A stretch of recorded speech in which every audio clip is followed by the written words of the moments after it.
अब चलते हैं शॉर्ट क्वेश्चन नंबर 4 की तरफ, जिसमें हम लोग डिस्कस करेंगे कि यंग्स डबल स्लिट एक्सपेरिमेंट के अंदर जो स्लिट्स हैं स्टूडेंट्स, उसमें से एक रेड कलर से फिल्टर्ड है और दूसरी ब्लू कलर से।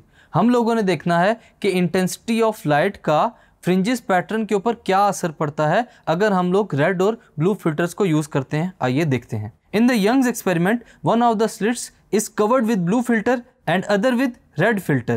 What would be the pattern of light intensity on the screen?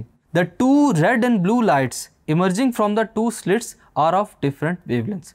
दोनों लाइट्स की जो वेवलेंथ है स्टूडेंट्स वो डिफरेंट है, जिसकी वजह से क्या होगा, ये दोनों इन फेज नहीं होंगी और हम लोग इसको कह सकते हैं कि ये दोनों लाइट्स एक दूसरे की वेवलेंथ चेंज होने की वजह से क्या होंगी, out of phase. The colored images on the screen with constant intensity will be observed, जिसकी वजह से हम लोग देख सकते हैं कि स्क्रीन के ऊपर एक कांस्टेंट इंटेंसिटी का जो कलर है स्टूडेंट्स वो नज़र आता है। फॉर एग्जाम्पल हमारे पास क्या शो होगा, there will be neither maxima nor minima on the screen, यानी कि मैक्सिमा और मिनिमा से कंस्ट्रक्टिव और डिस्ट्रक्टिव इंटरफेरेंस का पता चलता है, लेकिन यहाँ पर डिफरेंट कलर्स होने की वजह से जो मैक्सिमा और मिनिमा है स्टूडेंट्स वो स्क्रीन के ऊपर ऑब्जर्व नहीं किया जा सकता। सो स्टूडेंट्स इस क्वेश्चन में हम लोगों ने देखा कि क्या चेंजेस आती हैं अगर हम लोग यंग्स डबल स्लिट एक्सपेरिमेंट के अंदर रेड और ब्लू फिल्टर को यूज़ करें और उसकी इंटेंसिटी जो है स्टूडेंट्स मैक्सिमा और मिनिमा को प्रोड्यूस किए बगैर ही हमें स्क्रीन के ऊपर जो लाइट का पैटर्न है वो शो करती है।